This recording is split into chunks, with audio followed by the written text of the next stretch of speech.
রেস্টুরেন্টে উদাসীনভাবে বসে আছে তানভীর। কিছু ভালো লাগছে না তার।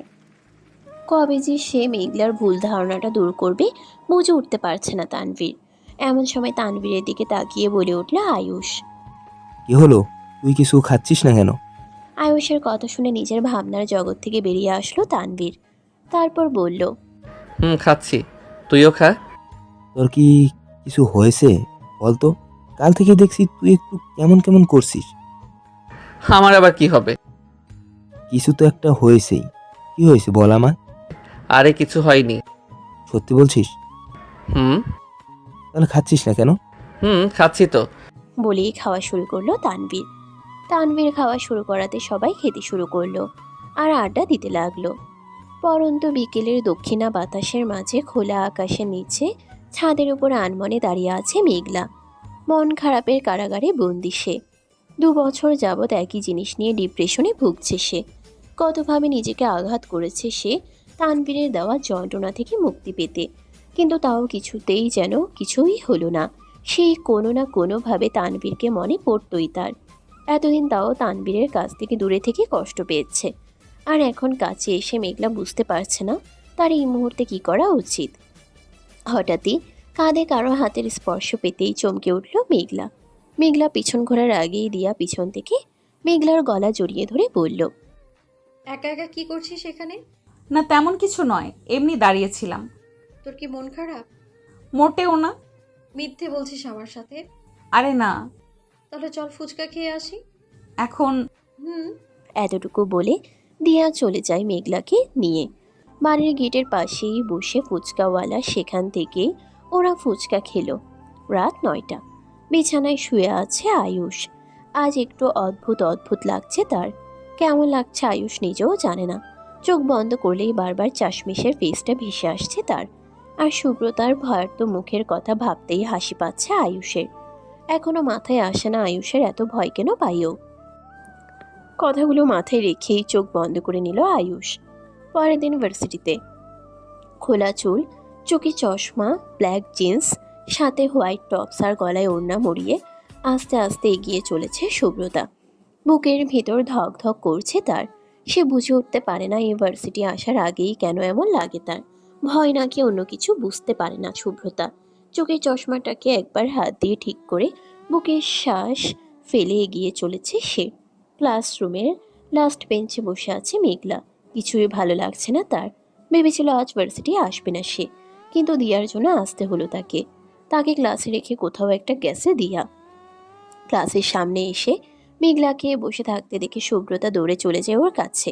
তারপর বলে, কি করছিস এখানে? তেমন কিছু নয়। সুব্রতা মুচকে হেসে ব্যাগ নিয়ে বসে পড়ল মেঘলার পাশে। তারপর টুকিটাকি গল্প জুড়ে দেয় মেঘলার সাথে। মেঘলাও সুব্রতার সাথে হ্যাঁ না বলে কথা বলতে থাকে। হাতে পেয়ারা বানানি নিয়ে দিয়া হেরে যাচ্ছে মেঘলার কাছে। এমন সময় ওর সামনে এসে হাজির অনিক।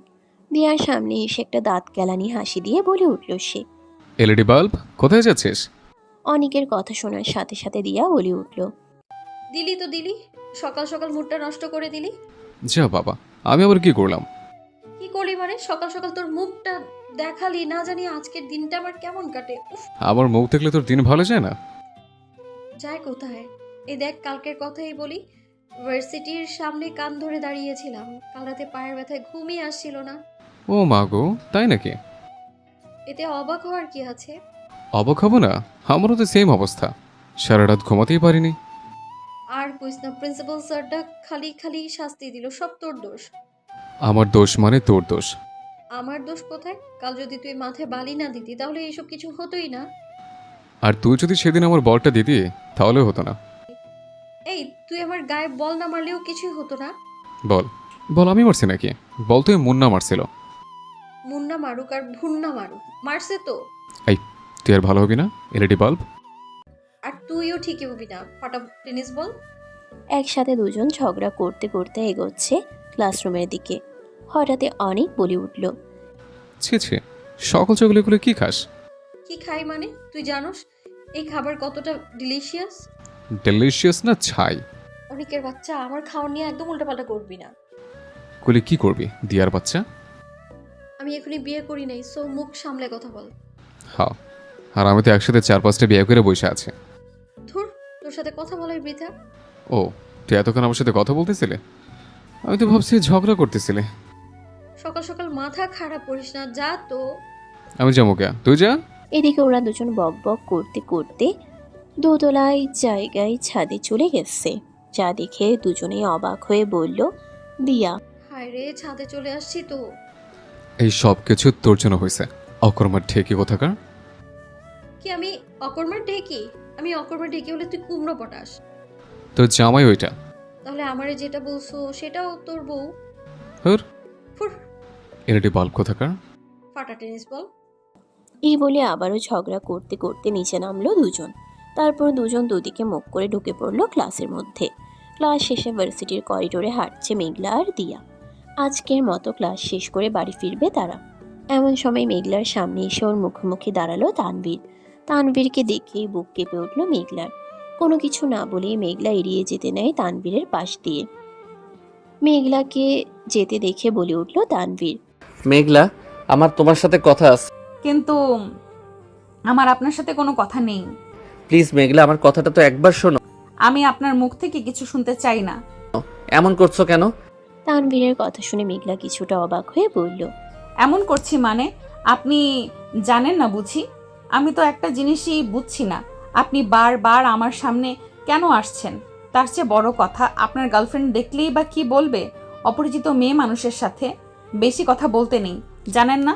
মেঘলা, উত্তরে কিছু বলল না মেঘলা। দিয়ার হাত ধরে হনহন করে হেঁটে চলে গেল সে। দিয়ার মাথায় কিছুই ঢুকলো না। সবচেয়ে অবাক হচ্ছে সে তানভীর ভাইয়ার গার্লফ্রেন্ড আছে। তার চেয়েও বেশি অবাক করার বিষয় তানভীর মেঘলা একে অপরকে আগে থেকেই চেনে নাকি? আর চেনে থাকলেও মেঘলা রুডলি ব্যবহার করলো কেন? প্রশ্নগুলো মাথায় এসে আটকে যাচ্ছে দিয়ার।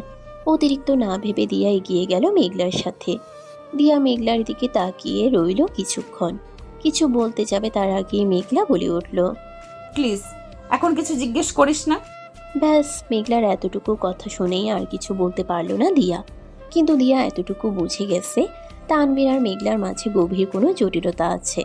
মেঘলা হনহন করে দিয়াকে নিয়ে রিক্সা করে বাড়ি চলে গেল। আর তানভীর দোতলার উপর থেকে মেঘলাকে যেতে দেখে দীর্ঘশ্বাস ফেলল। সে বুঝতে পারছে না মেঘলাকে কি করে সে সবটা বলবে। কম তো হলো না, ও নিজেও কষ্ট পাচ্ছে আর আমায়ও কষ্ট দিচ্ছে। এসব ভাবতে ভাবতে তানভীরও বাইকে করে ভার্সিটি থেকে বেরিয়ে গেল। লাইব্রেরিতে একটা বই খুঁজছে সুব্রতা। সবাই চলে গেছে প্রায়, সুব্রতাও যাবে একটা বই নিয়ে। সাহিত্যের উপর তার খুব ইন্টারেস্ট, তাই একটা সুন্দর সাহিত্যের বই খুঁজছে সে। সেটা পেলেই চলে যাবে সুব্রতা। ঘড়ির কাঁটায় 5টা বাজে। ক্লাস শেষে একটু গল্পের বই পড়তে নিয়েছিল সুব্রতা। আর গল্পের বই পড়তে পড়তে কখন যে এতটা লেট হয়ে গেল বুঝতেই পারেনি সে। ভার্সিটি প্রায় ফাঁকা। তাড়াতাড়ি বইটা নিয়ে বেরিয়ে যাবে সে। অন্যদিকে পুরো ভার্সিটি জুড়ে তানভীরকে খুঁজছে আয়ুষ।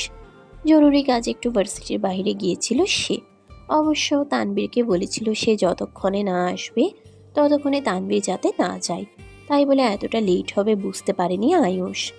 আয়ুষ জানে না তানভীর আছে কি নেই। তারপরও একবার পুরো ভার্সিটির চক্কর না দিলে শান্তি মিলবে না তার। লাইব্রেরির পাশ দিয়ে হেঁটে যাচ্ছিল আয়ুষ। হঠাৎই লাইব্রেরি থেকে কিছু একটা পড়ে যাওয়ার শব্দ পেয়ে সেদিকে পা বাড়ালো সে। একটা বই নামাতে গিয়ে অনেকগুলো বই নিচে পড়ে গেল শুভ্রতার। একে বলে দেরির উপর আরও দেরি। একবার ভেবেছিল আজকে বই না নিয়েই বাড়ি ফিরবে সে, কিন্তু হঠাৎই একটা বইয়ের দিকে চোখ যায় তার। আর সেটা বের করতে গিয়ে বিপদে পড়তে হলো তাকে। এক প্রকার নিরাশ হয়ে নিচে বসে বইগুলো উঠাতে লাগলো সে। হঠাৎই কারো পায়ে শব্দ পেয়ে চমকে উঠল শুভ্রতা। তুমি এই সময় এখানে কি করছো? কিছুটা অবাক হয়ে কথাটা বলে উঠল আয়ুষ শুভ্রতাকে। ছেলের কণ্ঠ শুনে ভয়ে আটকে উঠল শুভ্রতা। বুকের হার্টবিট কয়েকশত বেড়ে যায় তার। শুভ্রতা বইগুলো নিচে রেখেই পিছন ঘুরে তাকায়। সামনে আয়ুষকে দেখে কিছুটা ঘাবড়ানো ফেস নিয়ে হাত কসলাতে কসলাতে বলে উঠল সে, আসলে একটা বই খুঁজতেছিলাম, তাই আর কি। তাই আর কি? বই বের করতে গিয়ে এতগুলো বই ফেলে দিলে? আয়ুষের কথা শুনে মাথা নিচু করে ফেলে শুভ্রতা বলে, আমি বুঝতে পারিনি। ঠিক আছে, আর বলতে হবে না। এখন তাড়াতাড়ি বইগুলো উঠাও। এতগুলো একলা পারবে না, তুমি ওদিক থেকে উঠাও আর আমি এদিক থেকে উঠাচ্ছি। তাড়াতাড়ি করো, কিছুক্ষণের মধ্যে ভার্সিটির গেট বন্ধ করে দিবে, সাথে লাইব্রেরিও। আয়ুষের কথা শুনে সুব্রতাও মাথা নাড়িয়ে কিছু না বলে তাড়াতাড়ি বই উঠাতে ব্যস্ত হয়ে পড়ল। পাক্কা 20 মিনিট লাগলো ওদের সব বইগুলো গুছিয়ে বুকশেলফে রাখতে। আয়ুষ আগে থেকে ক্লান্ত ছিল, এখন আরো ক্লান্ত লাগছে নিজেকে। তারপরও নিজের ক্লান্তটাকে উপেক্ষা করে বলে উঠল সে সুব্রতাকে। ঠিক আছে, সব হয়ে গেছে, এখন তাড়াতাড়ি বাড়ি যাও। উত্তরে মাথা নাড়ায় সুব্রতা। হালকা খুশি হয়ে মৃদু কণ্ঠে বলে সে। ধন্যবাদ ভাইয়া। উত্তরে হালকা হাসলো আয়ুষ। তারপর বলল সে। ঠিক আছে, চলো এখন। তারপর সুব্রতা আয়ুষ দুজনে একসাথে চলল গেটের সামনে। লাইব্রেরির দরজার সামনে পর্যন্ত আসতেই চমকে উঠল দুজন, কারণ দরজাটা আটকানো। সাথে সাথে দুজনেই চমকে উঠল। আয়ুষ দরজা ধরে টান দিতেই বুঝে গেল দরজার সামনে থেকে আটকানো। সাথে সাথে দুজনেই ঘাবড়ে গেল। আয়ুষ বলে উঠল। ও নো, রামু চাচার দরজা বন্ধ করে চলে গেছে। আয়ুষের কথা শুনে সুব্রতা ভয়ে ঘাবড়ে গিয়ে বলল। এখন কি করে বের হব আমরা? এদিকে রামু চাচা ভার্সিটির সব ক্লাসরুম বন্ধ করে ভার্সিটি থেকে বেরিয়ে গেল। অন্ধকার রুমে হঠাৎই আয়ুষকে জড়িয়ে ধরে সুব্রতা। ভয়ে হাত পা কাঁপছে তার। এমন একটা বিপদে সে পড়বে কোনোদিনও ভাবেনি। কিছুক্ষণ আগে দরজা বন্ধ থাকে, ওরা কি করবে কিছুই বুঝতে পারছে না। তার উপর আয়ুষ বেশ কয়েকবার কল করছিল তানভীরকে, কিন্তু তানভীর ফোন তুলছে না। এমন সময় হঠাৎই কারেন্ট চলে যাওয়ায় পুরো রুম অন্ধকারে ঢেকে যায়। অন্ধকার রুমে সুব্রতার খুব ভয়, তাই ভয়ে আয়ুষকে জড়িয়ে ধরে চোখ বন্ধ করে নেয় সে। হুট করে সুব্রতা যে আয়ুষকে জড়িয়ে ধরে, এটা একদম কল্পনার বাইরে ছিল আয়ুষের। শুরুতে কিছুটা ঘাবড়ে গেলেও পরক্ষণেই নিজেকে সামলে নিয়ে বলল সে। কি হলো তোমার? আয়ুষের কথা শুনে কাঁপা কাঁপা গলায় বলল সুব্রতা। আমার অন্ধকার রুমে খুব ভয় করে। সুব্রতা কাঁপছে। এমন ভয়ঙ্কর পরিস্থিতিতে সে কোনো দিনও পড়েনি। সুব্রতা ভয়ে কাঁপছে, এটা আয়ুষ বুঝতে পেরে ওর মাথায় হাত দিয়ে বলল। কাম ডাউন জাস্ট মিস, কিচ্ছু হয়নি। আর এত ভয় পাওয়ার কি আছে? অন্ধকার রুমে তুমি একা নও তো, আমিও আছি, তাই ভয় পেও না। আমরা এখান থেকে কি করে বের হব? ডোন্ট ওয়ারি, আমি তানভীরকে টেক্সট করে দিয়েছি, ও নিশ্চয়ই খুব তাড়াতাড়ি আমাদের এখান থেকে বের করে ফেলবে। হালকা নিঃশ্বাস ফেলল সুব্রতা, কিন্তু ভয়ে আয়ুষকে ছাড়ল না। আয়ুষও আর জোর করেনি, কারণ সে বুঝে গেছে এই মেয়ে খুবই ভীতু। এরই মাঝে হঠাৎই কারেন্ট চলে আসলো। সুব্রতা এতক্ষণ কি করছিল ভাবতেই লজ্জা লাগছে তার। সে তাড়াতাড়ি আয়ুষকে ছেড়ে দিয়ে বলল। সরি। ইটস ওকে, চলো চেয়ারে বসি। মাথা নাড়ায় সুব্রতা। তারপর দুজনেই বসে পড়ে লাইব্রেরিতে থাকা একটা বেঞ্চের উপর। আয়ুষ ঘেমে একাকার হয়ে গেছে। এতক্ষণ কারেন্ট না থাকায় আরও ঘেমে গেছে সে। সুব্রতা আয়ুষের দিকে তাকিয়ে বলল। আপনি তো অনেক ঘেমে গেছেন, এভাবে থাকলে ঠান্ডা লেগে যাবে তো। এতটুকু বলে তার গলায় থাকা ওড়নাটার অর্ধেক অংশ হাতে নিয়ে আয়ুষের মুখের ঘাম মুছে দিতে লাগলো সুব্রতা। সুব্রতার কাজে আয়ুষ অবাক হয়ে মুগ্ধ নয়নে তাকিয়ে আছে সুব্রতার দিকে। ভালো লাগছে তার এই মেয়েটাকে। প্রথম দিন থেকে একটু অন্যরকম লাগে আয়ুষের কাছে। কেন লাগে তা জানে না আয়ুষ। এভাবে 2-3 ঘন্টা কেটে যায়। সন্ধ্যা পেরিয়ে গেছে অনেক আগেই। এখন টেনশন হচ্ছে আয়ুষের। সে বুঝতে পারছে না তানভীরের এত সময় লাগছে কেন। চারদিকে থমথমে পরিবেশ। পুরো ভার্সিটিতে শুধুমাত্র আয়ুষ আর সুব্রতাই আছে। এটা ভাবতেই সুব্রতার ভয়ে শরীর কাঁপছে। ভূতের ভীষণ ভয় সুব্রতার। তার উপর লাইব্রেরির ভিতর আছে। সুব্রতা একটু একটু করে চারপাশে তাকাতে তাকাতে আয়ুষের দিকে এগোচ্ছে। ভয় হচ্ছে তার, ভীষণ ভয়। এদিকে আয়ুষ সুব্রতার কাহিনী বুঝতে পেরে ওর কানের পাশের চুলগুলোকে ফু দিয়ে উড়িয়ে দিল। আচমকা এমনটা হওয়াতে সুব্রতা ভয় পেয়ে আয়ুষের হাত জড়িয়ে ধরে বলল। ও মা, ভূত! সুব্রতার কাজে আয়ুষ উচ্চস্বরে হেসে দেয়। আয়ুষকে হাসতে দেখে বলে উঠল সুব্রতা। আপনি হাসছেন আর আমার ভয় হচ্ছে। হাসবো না তো কি করব? তোমার মতো এত ভীতু মেয়ে আমি আজ পর্যন্ত দেখিনি। একদম ভীতু বলবেন না, আমি খুব সাহসী। তা তো দেখতেই পাচ্ছি। এমন সময় লাইব্রেরির ভিতর থেকে একটা বই পড়ার শব্দ আসলো। সাথে সাথে সুব্রতা ঝাপটে জড়িয়ে ধরল আয়ুষকে। আয়ুষে প্রথমে একটু ঘাবড়ে গেলেও পরক্ষণেই একটা ইঁদুরকে দৌড়াতে দেখে স্বস্তির নিঃশ্বাস ফেলল সে। এরপর তাকালো আয়ুষ সুব্রতার দিকে। আয়ুষের হাতটাকে খুব শক্ত করে জড়িয়ে ধরে খিচে চোখ বন্ধ করে আছে সুব্রতা। চোখে মুখে স্পষ্ট ভয়ের ছাপ।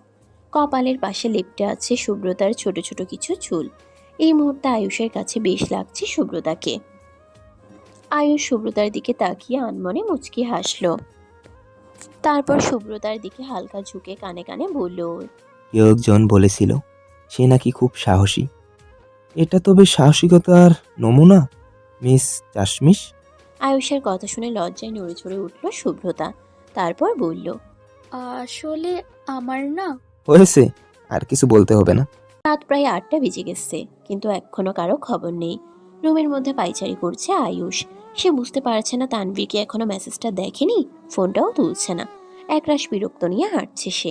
আর সুব্রতা লজ্জায় মাথা নিচু করে বসে আছে, কারণ এই পরিস্থিতির জন্য শুধুমাত্র সেই দায়ী। না জানি আম্মু আব্বু কতটা চিন্তা করছে। ফোনটাও সাথে করে আনেনি যে সে ফোন করে কারো হেল্প নেবে। এটা হচ্ছে না সুব্রতার। নিজের উপর খুব রাগ হচ্ছে সুব্রতার। নিজের রুমে বেঘরে ঘুমোচ্ছে তানভীর। সে ভার্সিটি থেকে ফিরে মন খারাপ করে ঘুমিয়ে পড়ে সে। হঠাৎই ফোনের শব্দে ঘুম ভাঙলো তানভীরের। মাথাটা ভার হয়ে গেছে তার। আস্তে আস্তে বিছানা থেকে উঠে বসলো সে। ফোনটা বাজতে বাজতে আবারও কেটে গেল। তানভীর আস্তে আস্তে চলে তার রুমের সোফার কাছে, কারণ ফোনটা ওখানেই রেখেছিল সে। মোবাইল ওঠাতেই তানভীরের চোখ বড় বড় হয়ে গেল। আয়ুষ 50 বার কল করেছে আর 20টা মেসেজ। তাড়াতাড়ি তানভীর আয়ুষের করা মেসেজটা চেক করলো। সাথে সাথে চমকে উঠল সে। বেশি কিছু না ভেবে যে অবস্থায় ছিল সে অবস্থায় বেরিয়ে গেল সে। পাশাপাশি মাথা রেখে দুদিকে শুয়ে আছে সুব্রতা আর আয়ুষ। তারা ভেবেই নিয়েছে আজ রাতে তাদের ভার্সিটির লাইব্রেরিতেই কাটাতে হবে। হঠাৎই আয়ুষ বলে উঠল, তারপর বলো, তোমার বাড়িতে কে কে আছে? হুম, আমি, বাবা, মা আর আপনার। আমারও সেম সেম। ও, হুম, আচ্ছা, তুমি এটা বলো, প্রথম যখন তোমার নাম জিজ্ঞেস করছিলাম তখন কাঁপছিলে কেন? সুব্রতা কিছু বলবে এর আগেই তানভীর রামু চাচাকে নিয়ে এসে লাইব্রেরির দরজা খুলে ভিতরে ঢুকলো। তানভীরকে দেখে সুব্রতা আয়ুষ দুজনেই শোয়া থেকে উঠে বসলো। তানভীর আয়ুষের সামনে এসে বলল, তুই ঠিক আছিস তো? হুম, ঠিক আছে। এত সময় লাগলো তোর? সরি দোস্ত, ঘুমিয়েছিলাম তাই বুঝতে পারি। ঠিক আছে, চল তাড়াতাড়ি চাশমিশকেও বাড়ি পৌঁছে দিতে হবে। চলো তাড়াতাড়ি। তারপর সুব্রতা আয়ুষ তানভীর আর রামু চাচা চারজনই একসাথে চলল। আয়ুষ রামু চাচাকে বলে উঠল, রামু চাচা, তুমি একটু দেখে দরজাটা বন্ধ করবে না? আমি বুঝবার পারি না যে তোমরা ভিতরে ছিলা। ঠিক আছে, কোনো ব্যাপার না, কিন্তু এরপর থেকে লাইব্রেরি বন্ধ করার আগে দেখে নিও। আচ্ছা। সুব্রতা আর এদের মাঝখানে কিছু বলেনি, চুপচাপ ওদের সাথে হেঁটে গেল সে। রাত 10টা বেজে 20 মিনিট। তানভীর আর আয়ুষের বাইক এসে থামলো সুব্রতার বাড়ির সামনে। সুব্রতা আয়ুষ তানভীর দুজনকেই থ্যাংক ইউ বলে চলে গেল বাড়ির ভিতরে। সুব্রতার যাওয়ার পানে কতক্ষণ তাকিয়ে রইল আয়ুষ। এক মুহূর্তের জন্য হলেও তার মনে হলো আজ রাতটা একসাথে থাকলে মন্দ হতো না। আয়ুষের ভাবনার মাঝখানে বলে উঠল তানভীর। কি হলো, দাঁড়িয়ে দাঁড়িয়ে কি ভাবছিস? বাড়ি যাবি না নাকি? তানভীরের কথা শুনে আয়ুষ তার ভাবনার জগৎ থেকে বেরিয়ে আসলো। তারপর বলল, হ্যাঁ, এই তো যাচ্ছি। তানভীর আর আয়ুষ দুজনেই নিজেদের বাইকে করে চলে গেল। গেটের আড়াল থেকে সুব্রতা দাঁড়িয়েছিল তখনও। কিছু একটা ভেবে হালকা হাসল সে। তারপরে জোরে জোরে শ্বাস ফেলে চলল ভিতরে। বাড়ি ঢুকতেই হাজারটা প্রশ্নের মুখোমুখি হতে হয় সুব্রতাকে, কিন্তু কিছু একটা মিথ্যে বলে ম্যানেজ করে নেয় সে। পরের দিন ভার্সিটিতে মাঠের গাছতলায় একলা বসে আছে মেঘলা। সুব্রতা আর দিয়া গেছে ঝালমুড়ি আনতে। তাকেও বলেছিল, কিন্তু সে রাজি হয়নি, তাই তাকে রেখেই চলে গেছে তারা। এমন সময় তানভীর এসে বসলো মেঘলার পাশে। তারপরে নীরবে বলল সে, তুমি এতটা অভিমানী কেন মেঘুপরি? আচমকা তানভীরের কণ্ঠ শুনে চমকে উঠল মেঘলা। তানভীরের দিকে এক পলক তাকিয়ে বলল সে, আপনি? হ্যাঁ আমি। এত করে বলছি আমার তোমার সাথে কথা আছে, একটিবার তো শুনতে পারো কথাটা। আমি আপনার কোনো কথা শুনতে চাই না। প্লিজ মেঘুপরি, আমার কথাটা তো শোনো। তানভীরের কথা শুনে মেঘলা চেঁচিয়ে বলে উঠল, বলছি না আমি আপনার কোনো কথা শুনবো না। এমন কেন করেন বারবার? আড়াল থেকে কষ্ট দিয়ে হচ্ছিল না যে এখন বারবার সামনে এসে টাচ করছেন? কি ভেবেছেন কি নিজেকে আপনি? ভালোবাসি বলে মাথা কিনে নিয়েছেন নাকি? আপনার তো গার্লফ্রেন্ড আছে, তার কাছে যান না, বারবার আমার কাছে কেন আসেন? নাকি একটা দিয়ে হচ্ছিল না? কাল থেকেই ডিস্টার্ব ছিল মেঘলা, তাই আজ তানভীরের উপর যত রাগ ছিল সব বের করলো সে। এদিকে বারবার মেঘলার এই অপমান সহ্য হচ্ছে না তানভীরের। এবারের কথাটা তো একদমই সহ্য হয়নি তানভীরের। নিজের রাগকে কন্ট্রোল করতে না পেরে ঠাস করে একটা থাপ্পড় দিয়ে দিল তানভীর মেঘলার গালে। ঘটনাটা হুট করে হয়ে যাওয়াতে মেঘলা পুরো স্তব্ধ হয়ে গেল। সে ভাবতেও পারেনি তানভীর তাকে মারবে। ছলছল চোখে তাকিয়ে রইল মেঘলা তানভীরের দিকে। তানভীর রেগে মেগে মেঘলার বাহু চেপে ধরল। তানভীরের এমন কাজে আরো চমকে গেল মেঘলা। সে কিছু বলবে তার আগেই তানভীর রাগী কণ্ঠে বলে উঠল, কি ভাবো কি তুমি নিজেকে? বারবার তোমার কাছে আসছি বলে যা ইচ্ছে তাই বলবে? আরে তুমি একবার আমার কথাটা শুনতে পারো। আমি কি বলতে চাই সেটা শুনতে পারো। সব সময় চোখের দেখা সত্য হয় না। সহজ বিষয়টা মাথায় আসে কেন তোমার? আর কি কখন থেকে গার্লফ্রেন্ড আছে করে যাচ্ছ? এত দেমাগ কেন তোমার? তুমি আমায় ভালোবাসো, আমি তোমায় বাসি না নাকি? একটা জিনিস মনে রাখবে মেঘলা, অনেক সময় চোখের দেখার মাঝেও অনেক বড় সত্যি লুকিয়ে থাকে। এতটুকু বলে তানভীর রেগে চলে যায়। আজ খুব রেগে গেছে তানভীর। রাগ তার সপ্তম আকাশে উঠে গেছে। এদিকে মেঘলা তানভীর কি বলল কিছুই বুঝতে পারল না। চোখ বেয়ে পানি পড়ছে তার। সে উঠে যেতে নিবে, এরই মাঝে সুব্রতা আর দিয়া হাজির। তারা সবটাই দেখেছে, আবার শুনেছেও। দিয়া ক্ষিপ্ত মেজাজ নিয়ে এসে বলল মেঘলাকে, এসব কি মেঘু? কিছুই না। একদম কথা ঘুরাবি না। আমরা সবটা শুনেছি আর দেখেছিও। বারবার তানভীর ভাইয়াকে অপমান কেন করিস তুই? আর তার চেয়েও বড় কথা, তোর আর তানভীর ভাইয়ার সম্পর্কটা কি? আজকে তোকে সব প্রশ্নের উত্তর দিতে হবে মেঘু। আমি কোনো প্রশ্নের উত্তর দিতে পারবো না। উত্তর তো তোকে দিতেই হবে। এদিকে পিছনে সুব্রতা দাঁড়িয়ে আছে ঠাই হয়ে। এই তানবীরই সেই তানবীর বুঝতে পারেনি সুব্রতা। প্রথম যেদিন আয়ুষের মুখে তানবীর নামটা শুনেছিল তখনই কেমন একটু লেগেছিল সুব্রতার। তারপর কাল রাতে যখন আয়ুষ বলে তানবীরের, তখনও অন্যরকম লেগেছে, কিন্তু এই তানবীর সেই তানবীর হবে ভাবতে পারেনি সুব্রতা। অবশ্য জানবে কি করে? সে তো কখনো তানবীরকে দেখেনি, শুধু নাম বলেছিল। কি হলো মেঘু, বল তোর আর তানভীর ভাইয়ার সম্পর্কটা কি? অবশ্য জানবে কি করে? সে তো কখনো তানবীরকে দেখেনি, শুধু নাম শুনেছিল। এবারের কথা শুনে মেঘলা আর সহ্য করতে না পেরে দিয়াকে জড়িয়ে ধরে কেঁদে দেয়। মেঘলাকে কাঁদতে দেখে দিয়া অবাক হয়ে বলল। আরে তুই কাঁদছিস কেন? উত্তরে কিছু বলে না মেঘলা, কেঁদে ভেঙে পড়ে সে। কিছুক্ষণ পর একটা বড় গাছের নিচে বসে আছে মেঘলা, সুব্রতা আর দিয়া। ব্যাগের ভিতর থেকে পানির বোতলটা বের করে দেয় সে মেঘলার দিকে। মেঘলাও বোতলটা হাতে নিয়ে অর্ধেক পানি খায়। মেঘলার পানি খাওয়া শেষ হতেই দিয়া বলে উঠল। এখন তাহলে সবটা বল। মেঘলা দীর্ঘশ্বাস ফেলে বলতে শুরু করলো তার আর তানবীরের প্রথম সাক্ষাতের কথা।